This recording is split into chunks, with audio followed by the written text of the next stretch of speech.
Hi everyone, it's Kelly from Kelly's Bead Boutique. So I've been making and teaching how to make jewelry for a very long time now. And one of the things that I hear all the time is, you make it look so easy.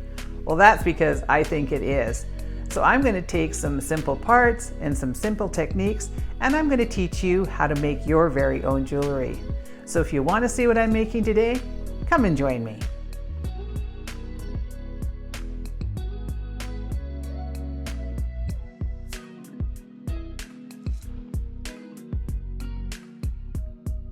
Alrighty, so when I don't know what to make, I make a pair of earrings because I think that is literally one of my favorite things to make. So I've been on a roll with earrings lately. So today we're going to be starting with some vintage bronze 22 gauge craft wire. And I'll also be using some head pins that have a ball in the end. I really like these because it just gives you that little extra decorative feature. And I'm going to be using a pair of tiara cast charms. And I love these ones because they're just such a beautiful pattern on both sides and they're different. So depending on how you feel that day, you can use a different pattern. Now, when I was in Tucson, I found these melon drops and I practically screamed in the booth because if you've been around a while, you know that I absolutely love this color combination, these sort of browny, rusty kind of colors and turquoise. And I just thought that was stunning. And I literally bought every strand she had. So I won't have these for sale, most likely on the website. I may put them in pairs. We'll see if I have enough left over, but for now, they're going to go in this kit. I also have some 4mm fire polish. I have some ear wires and a couple cones. And for tools, we're going to be using our bent chain nose pliers, our round nose pliers, our chain nose pliers, and our cutters. So let's get started. All right, so I've just moved everything, so I'm going to be working just on one piece here. So I'm going to cut myself about 8 inches or so of wire. Give that a little snip. Now it's a little bit longer than what I normally use, and I'll be explaining that as I go along. So I'm just going to take my chain nose pliers on the top and kind of run that down and straighten that out a little bit. So now we're going to go about 2 inches from the top and bend away. And now I'm going to be making a wrapped loop. So I'm just going to pick a point on my pliers and I kind of want to remember where that is. So I'm going to go up and over and down and rotate that plier so it's now parallel to the table and then pull that tail straight to the back. And then I just want to make sure that that's sort of tipped up so that it looks like a nice little circle there. So now I am going to be taking my charm here and running that through and doing that up. So I'm going to go around a couple times. So I'm going to go maybe 3 times and then I'm going to work my way back. I want to create a bit of a messier, sort of bulky wrap on this one. And it will help in a second when I'm doing the next part. I sort of went for a little bit bulkier look for a reason. Okay, so trim that off. And then now what I want to do is just make sure that that little tail is not sticking out. So there we go. So now you can make a decision as to which side that you want to go. If you want to have this pattern, you just turn it this way. And if you want to have that pattern, you're going to just turn it that way. So that's the nice thing about this one is you can do what you like with it. Okay, so now I am going to be putting on my cone. And then I'm going to be putting on my melon drop. And I absolutely love that color. Isn't that pretty? Okay, so now I need to make my next loop opposite to the direction of this one. So I'm going to turn it this way so that I'm actually looking down that hole. So I'm going to now take my pliers and just go to the very end of them because I don't want a big long neck on there. And I'm going to be making a wrapped loop.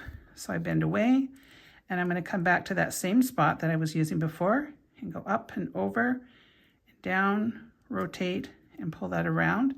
And then now it's going to be off kilter a little bit. So I just pull it up and then pull that little arm down so that we've created a loop like that. So now I'm going to go across there and I'm going to get a good handhold on that and go around a couple times.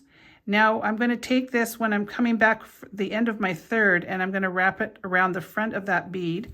Now I find at this point the best thing to do is just to kind of hang on right here and I'm going to go around and just go like that. Now no beads or no pair is going to look exactly the same each time. You may have your wire in a little different location on the second pair than on the first pair, or on the first one versus the second one, I should say, I wouldn't worry about it. You know, these are meant to look a little bit on the organic side, so don't worry about that. Okay, so this is what I'm calling the good side. When I create a wire wrap loop, you can see that this is what I sort of call the back side. It kind of has like a not so pretty look to it. And that looks a whole lot nicer. So now what we've done is we've just brought that wire around and then wrapped it up. It's just giving us just a little extra decorative feature. Now, if you were really, really, you know, one of those people that could think really clearly, you could maybe do it backwards so that it would be a mirrored image, but I'm not going to worry about that at all today. Okay, so now I'm going to wrap up my beads. And I think I am going to maybe make these opposite to what I did on my prototype, in that I'm going to put my blue one in first and see what happens. You know, I like to just experiment, and you guys get to watch as I experiment sometimes because, you know, truth be told, I never make a full pair of anything when I'm doing these videos. I make one earring and go, oh, I like that. Let's do a video quickly. So now I'm just going to wrap around a couple times. I'm not going to go probably 3 times on these because I don't want to get too close to that bead. This is glass.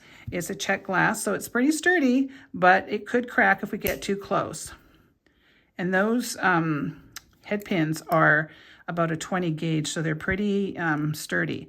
So when I'm pushing this down, I want to make sure that I'm not getting close to that bead because I don't want to crush that bead. So if you're worried about that, just kind of leave it. I can get in there pretty close, but I have a pair of pliers here that allow me to do that. So we don't want to crush that bead. So that's just going to dangle in front. And now we're going to do the same with the second one. So just pop that in there. And now if you wanted to, you can just bend it with your thumbnail. You know, that's an easy way of doing it also. And we're going to go back to that same location and just make a loop. And then we're going to go on top of that one and then wrap it up. So these come together, as most pair of earrings do, pretty fast. And I was really, really happy with the outcome. So I hope you guys are going to really like these too. And give that a trim off. Now, if you do trim close enough, you probably won't have much of a burr, but just in case you do, you can always take your chain nose pliers or your bent chain nose pliers and just kind of grab hold of it like that. Gives you a little bit more stability. And there we go. I just pushed that down so that you don't see that. And now I'm just going to have a little look at the end here to make sure everything's the way that I want it to be. And then I'm going to pop on my ear wire. So you open that up like a jump ring and run that through and then close that up. And always make sure you sort of jiggle it, and that'll go in there nice and tight. So I'm just going to clean up and I'm going to show you the completed pair. All right, so here's the completed pair. I am absolutely loving this gorgeous color combination. As you know, it is totally my jam. So this will be available in kit form, and to access the kits, you just go into the description box below the video, and there will be a link that takes you directly to my fully secure website where we have this kit, tons of other kits, and anything that you would need to make beautiful jewelry. So I hope you enjoyed it. If you did, please make sure to leave me a comment, give me a like, and if you haven't subscribed to my channel, please make sure that you do so, as it really does help it out. I want to thank you so much for watching, and we will see you on the next one.